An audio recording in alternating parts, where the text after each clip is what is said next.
মাত্র 15 মিনিটেই তৈরি করতে পারবেন এই মজার ডেজার্টটি। এটা তৈরি করা যেরকম সহজ, খেতেও খুবই মজার হয়। হ্যালো এভরিওয়ান, আসসালামু আলাইকুম। সাবিয়াস রেসিপিতে আপনাদের স্বাগত। আজকে আমি মজার একটি ডেজার্ট তৈরি করে দেখাবো মাত্র 15 মিনিটেই।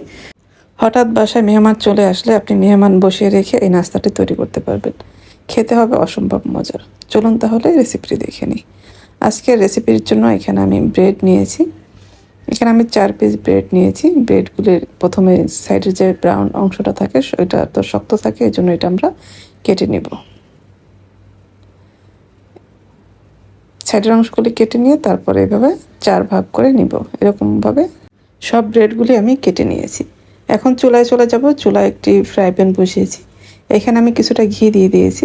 ঘিটা হালকা গরম হয়ে আসলে আমরা এখানে ব্রেডগুলি দিয়ে দিব। একে একে এখন সব ব্রেডগুলি দিয়ে দিব। ব্রেডটা কিন্তু খুব বেশি ভাজা দরকার নেই, আমরা একবার শুধু উল্টে দিব। এমনিতেই কিন্তু ব্রেড ভাজলে খুব তাড়াতাড়ি কালার চলে আসে। এতে ব্রেডগুলো আমার ভাজা হয়ে গেছে, আমি এখন এগুলি নামিয়ে নেব। এইভাবে আমি সবগুলি ব্রেডই কিন্তু ভেজে নিয়েছি।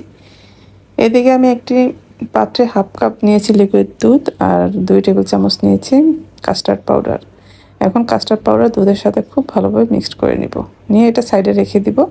এদিকে চুলা আমি একটি হাঁড়ি বসিয়েছি। এরপরে এখানে 1/2 লিটারের মতো নিয়েছি লিকুইড দুধ আর কনডেন্স মিল্ক দিয়েছি 1/2 কাপ। এখন খুব ভালোভাবে মিক্সড করে নিব। চুলাটা কিন্তু আমি ধরিয়ে দিয়েছি।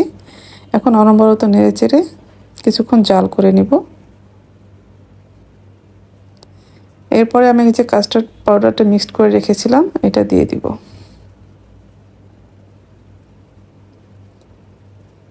দিয়ে অনবরত কিন্তু নেড়ে চেড়ে আমি রান্না করে নিয়েছি।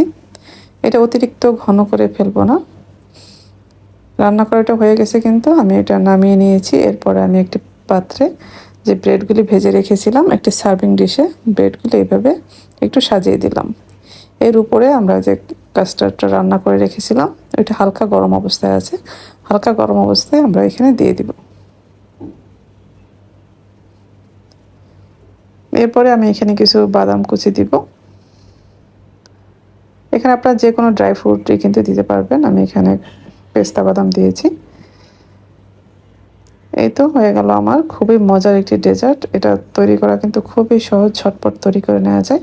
আশা করছি আজকের রেসিপি আপনাদের ভালো লেগেছে। ভালো লাগলে লাইক, কমেন্ট এবং শেয়ার করে দিবেন। যারা আমার রেসিপিগুলি ফেসবুক থেকে দেখেন পেজটি ফলো করার অনুরোধ রইল।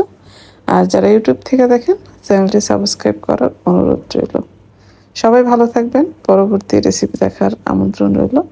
আজকে এ পর্যন্তই। আল্লাহ হাফেজ।